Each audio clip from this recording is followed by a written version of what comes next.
it prevents a lot of problems. I mean, just knowing it's there.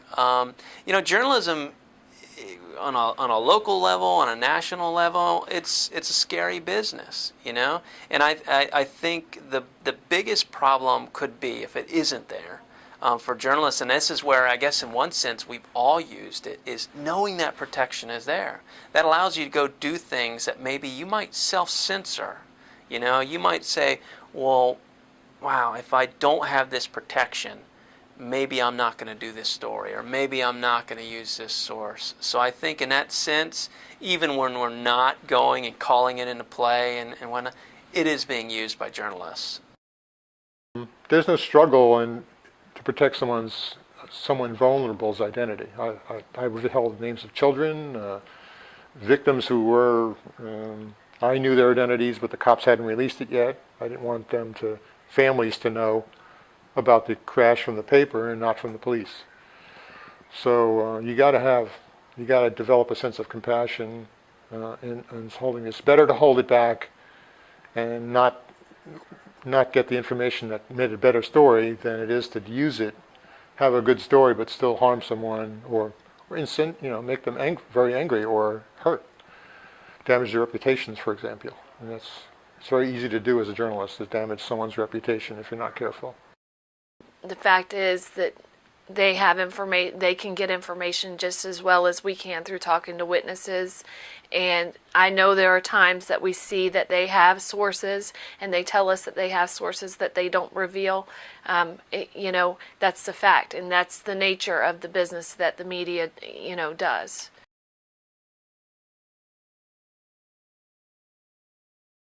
We're an online-only publication, so to go and say that our journalists shouldn't, but if we were printing something, that then we would.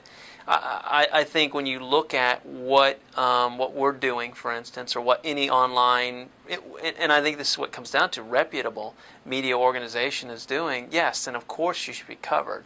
So I think to some extent we had to move beyond almost these old definitions of what is media or what is a media operation, because you're seeing now a lot of publications online.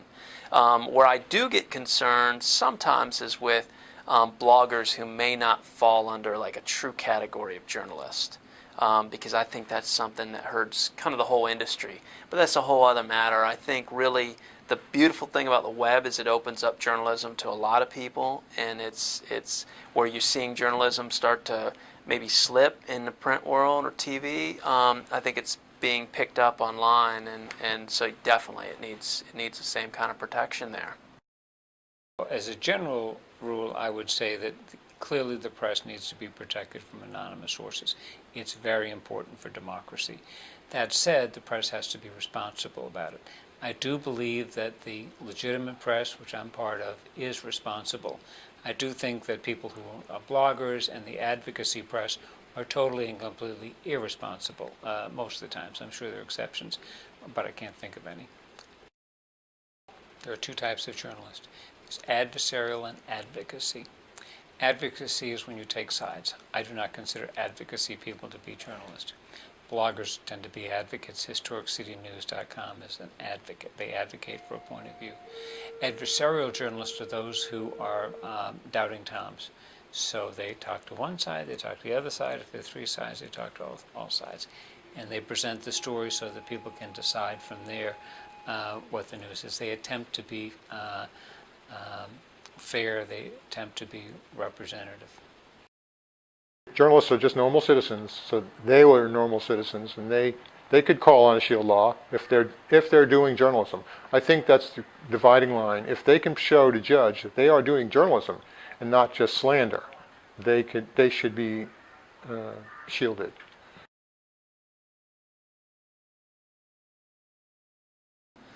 I think from a journalist perspective too, you have to be very, very careful about who you're giving, anonymity to.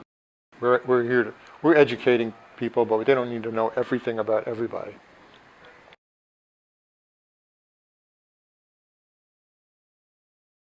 No, it never will happen. Press has been too vilified by the right-wing and left-wing media, especially TV. That defines who we are. And it's unfortunate, but it's just not going to happen. The more you make it nationally, the more dissolved it is. I think Florida's got a shield law that fits Florida, and Washington State would have one that fits them. Certainly, if you're talking about not every state that has one, you've got a lot of journalists out there then who don't have that kind of cover that you do, say, here in Florida.